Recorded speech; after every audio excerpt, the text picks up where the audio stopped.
Hi folks, this is Darren with My RV Works. Where are we? Port Ludlow, Washington. When you got that Hood Canal Bridge, that world's second longest floating bridge, that's where all the big submarines go through. Really exciting. Haven't seen one yet, but we're right there. The bridge is just yonder. Anyway, I have a RV where every time you turn the breaker on, the breaker trips right away, telling me it's a dead short. So let me show you that. I believe it's going to be the converter. So we're going to look at that converter and show you how to swap out our converter. Pretty straightforward process, but I figured let's take you along for the journey. So here we go. All right, so here's a breaker box. This breaker's tripped. You can see that it's spring-loaded, okay? So when you have your breaker and it's spring-loaded like that, you need to reset it. So we're going to go off, and watch what happens when I turn it on. Okay, it just tripped right off again. Now that one says it's a converter, so let's go turn this one off, and let's go look at the converter. Here's a converter.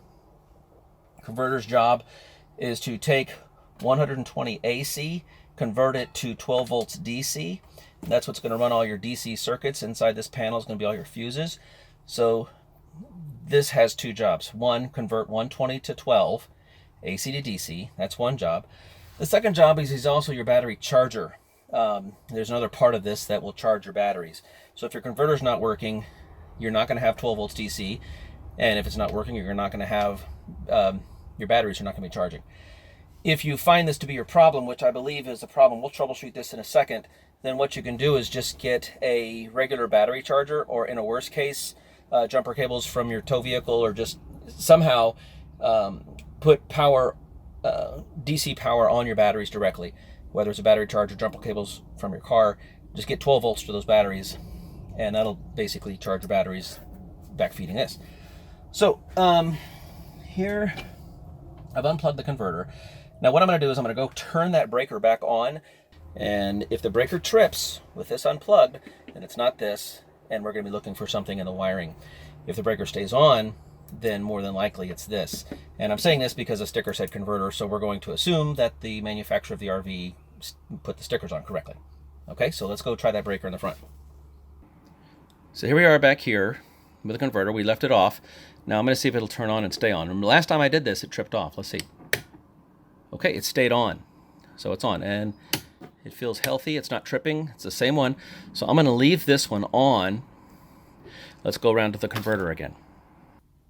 Okay, so here we have the receptacle that I'm plugging into, and it even says converter receptacle on it right here. So when I plug this in, I want to see if it's going to trip that breaker. So we're going to listen for the click about 3 feet away from us. Here we go. Okay, we saw an arc right here, and the breaker tripped. So that tells me there's something wrong with this appliance, right? I've got this unplugged, and I'm going to take this converter off. I don't know what's wrong with it, but we do see the arcing on the plugs, and it's tripping our breaker. So what I'm going to do is there's wires going to this thing, right? AC going in, DC coming out. So let's be safe. I've disconnected my battery. The battery over here has a disconnect. Turned that off. And so to show that, let's take a look here. I'm just going to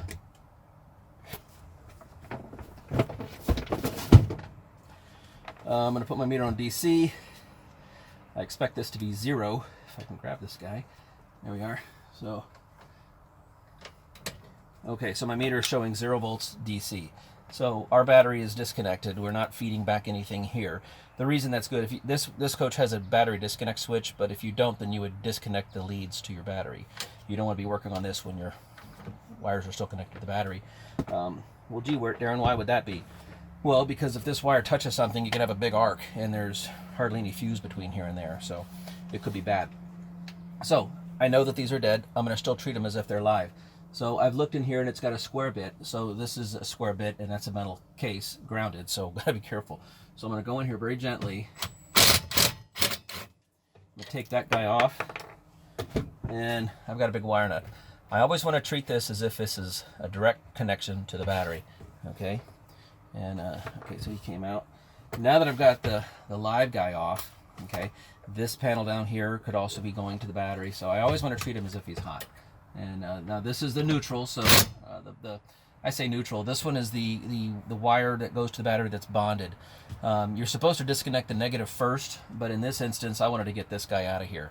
Okay. And treat him as if he's hot. I don't want him, even though this wire goes to the frame. Let's just do that. Now, we also got a ground wire here. Ground being the most important current carrying conductor. Why? Because if things go sideways, it's the ground that's going to save the day. So we got him off, everything's unplugged. So loosen these just a little bit. Okay.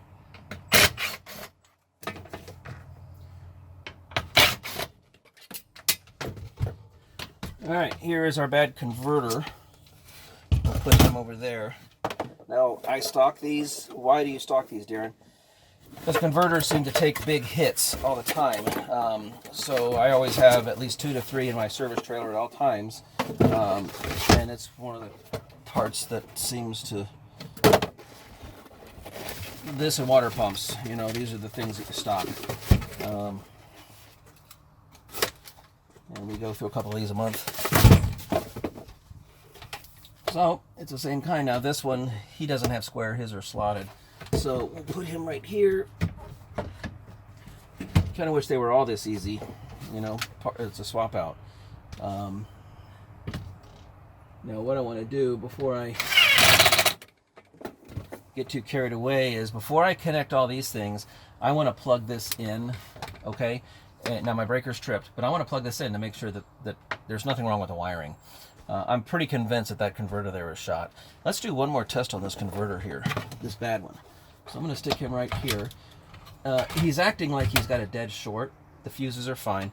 So if he's got a dead short, let's do a comparison here. I'm going to put my meter on continuity mode, which is the omega, and you'll just hear it beep. So basically when I touch these two leads together, you hear the beep. So this is the bad converter.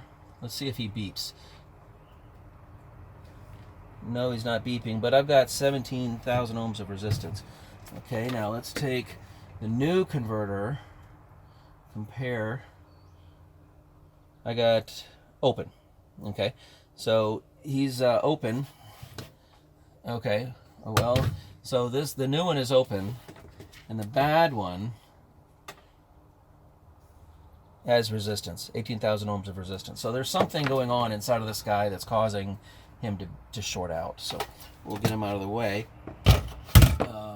So let me go, I'm going to plug this in, reset the breaker, see if he stays on, and then I will be able to unplug him from here, and I can leave the breaker on, and then we'll go ahead and connect these wires. Okay, so let's do that, and I'll be right back. I want to put my ground on, because like I said, if something goes sideways, it's the ground that's going to save the day. And so before I do anything, let's get that ground in there. And I believe it's like 35 inch-pounds of torque. Okay. So now that the ground is on, what I want to do is plug this in, okay, and just see if my breaker trips again. And then we'll know, is it the converter? Because the other one was melted, so I was pretty convinced that was the issue. So let's plug this guy back in. Okay, I did not hear the breaker trip. So if this guy's happy, get my meter. I'm on DC, okay. And so if he's happy, I don't know if you can see that, but I'll tell you what I find. Minus and plus. Okay, he's putting out 13.6 volts. 13.6 volts is what the converter's putting out. And we look over here on the nameplate, and the nameplate output is 13.4, so we're in range. Okay, so now I'm going to unplug him, and where did I put my screwdriver? Now these I said were slotted. This is just a little heat shrink I put on, worthless, because it's all metal.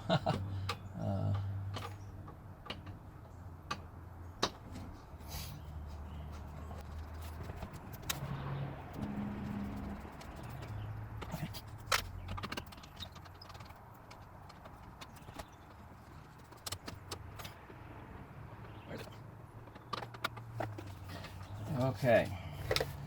Good, now let's plug it in. I heard a beep inside telling us that maybe a propane alarm or refrigerator or something's on. So let's go to AC mode, or current mode, DC. Whenever you use DC, you need to zero out your meter. So you put your meter on the wire and you zero it. Okay, so now when you put it on here, I've got 0.75, I got 3/4 of an amp going through that wire. Okay, so that's good. Now my batteries are off, so when I'll leave this on. When my batteries turn on, I expect that to go much, much higher. But right now, 3/4 of an amp are going, feeding this and feeding the coach. You know, your water heater, your furnace, your refrigerator, they all have little brains on them. Your LP detector, those are all little brains. They all have 12-volt brains. And so that's probably what this 0.75 is. So let me go reach over here. Oh, I could reach it from here. So here we go. I'm going to turn the batteries on from here. I'm going to reach for it.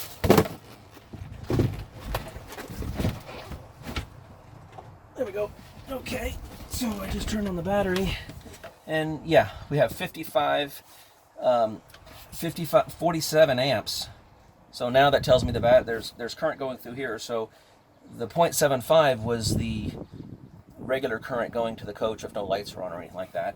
But now we're down to 38 amps DC, and we're charging battery. So we'll go over to the battery to verify we have 13.6 over there, and then I think we've got a successful operation here. So let's go check out the batteries, because that's what this is all about, and we'll go inside and turn on some lights and make sure everything's working, and we know our breaker's fixed. So let's see what we could do with the batteries now. Okay, so I've got you perched kind of precariously up there, but so I'm going to put the meter on 12 volts DC, and now that converter was putting out 13.6, so we'll use this. We'll use this as my negative. Now I'm going to go over here because that's the one that goes into the coach, and this one comes into the coach. So the meter says 13.1. I'm acceptable of that. It was putting out 13.6 with no load on it. Now that we're charging the battery, we're putting out 13.1, 13.2. That's acceptable. It's greater than 12 volts. The batteries by themselves, let me turn this off.